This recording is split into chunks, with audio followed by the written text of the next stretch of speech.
कल है 5 जून। 5 जून मतलब वर्ल्ड एनवायरनमेंट डे। और वर्ल्ड एनवायरनमेंट डे पे मैं आप सबको लेके जाने वाली हूँ इतिहास के उस शर्मिंदा कर देने वाले चैप्टर पे जब इंसानों ने नेचर के खिलाफ ही जंग छेड़ दिया था और जिसका खामियाजा करोड़ों लोगों को अपनी जान देके चुकाना पड़ा था। Hello and very welcome to little conversations. मैं हूँ सना और आज का वीडियो है वर्ल्ड एनवायरनमेंट डे स्पेशल। तो ये बात है 1958 की, जब चाइना की कम्युनिस्ट पार्टी लीडर जिसका नाम माओ जेडोंग था, उसको वर्ल्ड लेवल पे चाइना के एग्जिस्टेंस को लेके बहुत चिंता सताने लगी थी। उसे लगने लगा कि जल्द से जल्द कैसे चाइना को सुपर पावर बनाया जा सकता है, जिसके लिए वो तरह तरह के सक्सेस प्लान बनाने लगा। उसका एक खास स्लोगन था रेन डिंग शेन तियान, यानी मैन मस्ट कन्क्वेर नेचर, हिंदी में जिसका अर्थ होता है कि मनुष्य को प्रकृति पे अवश्य ही विजय पाना चाहिए। वो चाइना को सिर्फ खेती बाड़ी तक सीमित ना रख के इंडस्ट्रियल लेवल पे तेजी से पहचान दिलाना चाहता था, जिसके तहत उसने एक कैंपेन चलाया जिसका नाम था ग्रेट लीप ईयर फॉरवर्ड। अब कैसे जल्द से जल्द खुद को सबसे आगे निकालना है, उस चक्कर में उसने तरह तरह के प्लान बनाना शुरू किए, जिसमें खेती को उसने गवर्नमेंट स्पॉन्सर स्कीम तक ही लिमिटेड कर दिया। मतलब कोई भी प्राइवेट फार्मिंग नहीं कर सकता था, इंडिविजुअल फार्मिंग को बैन कर दिया था उसने। इन्हीं फैसलों में उसने एक ऐसा फैसला लिया जिससे मानव जाति को एक ऐसे एनवायरमेंटल डिजास्टर का सामना करना पड़ा जिसे उसने ना पहले कभी देखा था और ना सुना था। माओ जेडोंग ने पब्लिक हाइजीन को इम्प्रूव करने के नाम पे एक कैंपेन शुरू किया जिसका नाम था 4 पेस्ट कैंपेन। इस कैंपेन के तहत 4 ऐसे जीवों को पूरी तरह से खत्म करना था जिसे उसके नागरिकों को खतरा था। नंबर 1 पे था मच्छर, क्योंकि वो मलेरिया फैलाता था। नंबर 2 पे थे चूहे, जो कि प्लेग के लिए जिम्मेदार थे। नंबर 3 पे थी मक्खियाँ, जो कि टाइफाइड, डायरिया वगैरह के लिए रिस्पॉन्सिबल थी। और नंबर 4 पे थी स्पैरो। अब आप सोच रहे होंगे कि ये स्पैरोज के हाइजीन को कैसे खराब कर रही थी। तो बात ये थी कि उसे किसी रिसर्च से पता चला था कि एक गौरैया जो है वो साल भर में 4.5 किलो अनाज खा लेती है। इस तरह से हजारों लाखों गौरैया कितने अनाज खाती होंगी। तो अगर मैं उन सबको मरवा देता हूँ तो सारा अनाज मेरे आम नागरिकों के लिए बचेगा और हमारे इकोनॉमी को आगे बढ़ाने में काफ़ी मदद मिल जाएगी।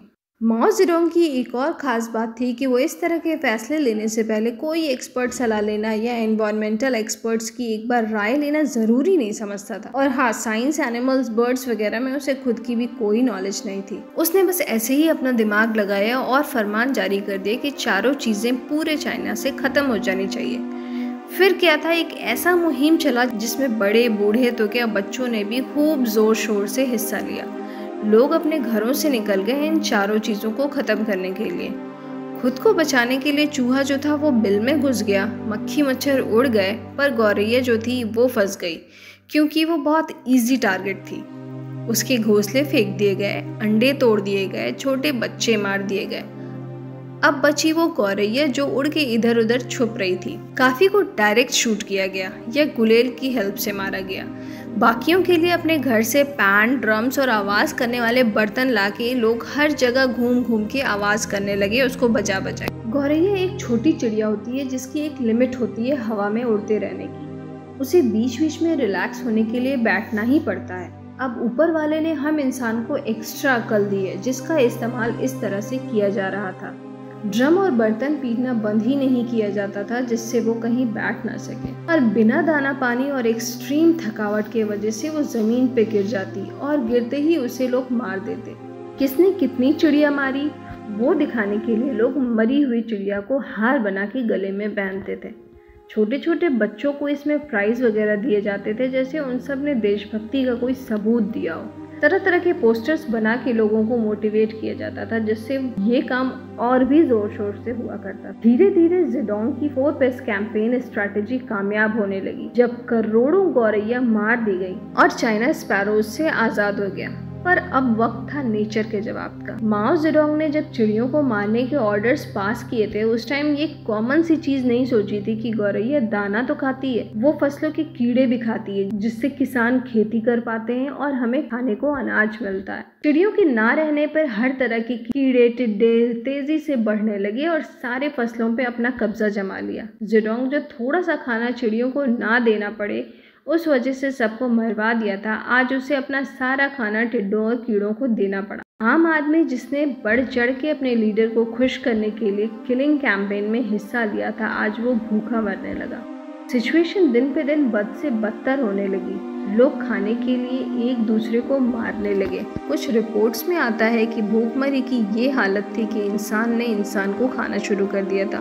माँ बाप ने बच्चों को और बच्चों ने माँ बाप को खाया। 1958 से लेके 1962 ये दौर था ग्रेट फेमाइन का, जब सालों तक लोग भूखमरी से मरते रहे और एक सिस्टम जिम्मेदार बना करोड़ों मौतों का। चाइनीज गवर्नमेंट के हिसाब से ये मौतें 15 मिलियन थी, पर काफ़ी रिसर्चर्स और स्कॉलर्स के हिसाब से मौतों की गिनती काफ़ी ज़्यादा छुपा दी गई थी और एक्चुअल नंबर था 45 से 78 मिलियंस। यांग जिशेंग, जिन्होंने खुद अपने फादर को खोया इस ट्रेजेडी में, वो एक चाइनीज़ जर्नलिस्ट और लेखक भी हैं। उन्होंने ग्रेट चाइनीज़ फेमाइन के बारे में लिखा है अपने बुक टॉमस्टोन में।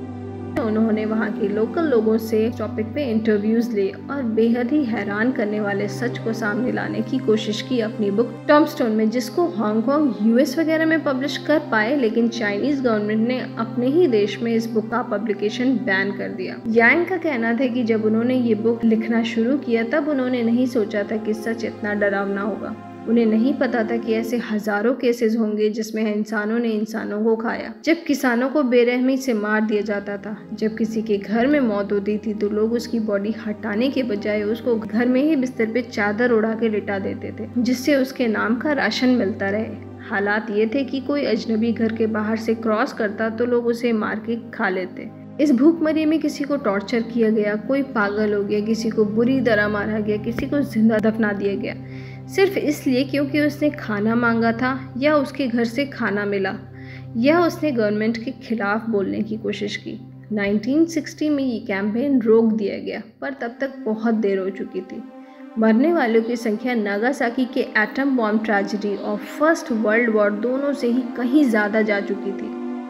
खुद को सबसे ताकतवर साबित करने की जंग में इंसानियत हार गई थी और ऐसा इकोलॉजिकल इम्बैलेंस हुआ जो कभी किसी ने पहले नहीं देखा था। तो वर्ल्ड एनवायरनमेंट डे पे ये थी वो स्टोरी जो हर इंसान को मालूम होनी चाहिए और सबक लेनी चाहिए।